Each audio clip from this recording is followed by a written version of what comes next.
Identify A and B in the following reaction. What is given? Butane. 1 butane is taken. 1 butane is a terminal alkyne. So, terminal alkyne is now treated with diamyl borane here. Means hydroboration oxidation. And on the other, and you will get a compound A. When the same butane, 1 butane, is treated with HgSO4 and H2SO4, we will get a compound B. So they are asking to identify A and B in this reaction. So here we have to make a note of a very important point here. Hydroboration oxidation method is complementary method to direct hydration of terminal alkynes with HgSO4 and H2SO4. Because in these two methods it is hydrolysis only. Addition of water takes place. In hydroboration oxidation, addition takes place according to anti-Markovnikov rule. In HgSO4 and H2SO4 hydration, we will get addition takes place according to Markovnikov's rule. Again, I am repeating. In hydroboration oxidation, addition takes place according to anti-Markovnikov's rule. If HgSO4 and H2SO4 is used, addition takes place according to Markovnikov's rule. So, direct addition of a terminal alkyne gives methyl ketone. Hydroboration oxidation of the same terminal alkyne gives isomeric aldehyde. Means here we will get two isomeric products. One is aldehyde and other one is ketone. Again I am repeating. Hydration of a terminal alkynes with HgSO4 and H2SO4 gives methyl ketone. Whereas hydroboration and oxidation of same terminal alkyne gives isomeric aldehyde. Why isomeric aldehyde is obtained with hydroboration oxidation?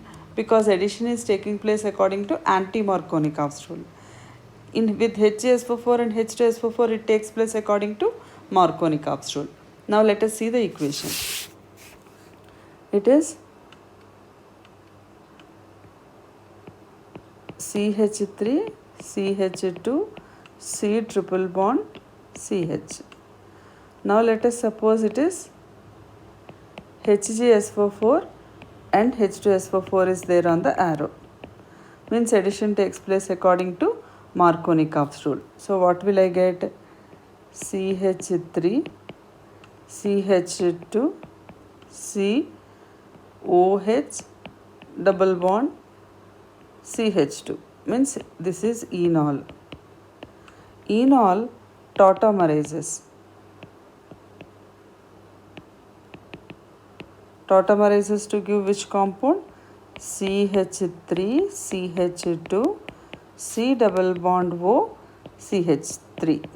Means you will get 2-butanone here with HgSO4 and H2SO4. When the same compound is treated with SiA2BH, tetrahydrofuran, H2O2, NaOH. So this is hydroboration oxidation. Addition takes place according to anti-Markovnikov's rule. So what will I get? CH3, CH2, CH double bond, CHOH. This is enol. Enol tautomerases to give aldehyde here. You will get butanal. Butanal and 2-butanone are isomers, functional isomers. They have same molecular formula but different functional group. So again I am repeating. Hydroboration oxidation of terminal alkynes will give aldehydes, whereas hydrolysis with HgSO4 and H2SO4 will give methyl ketones.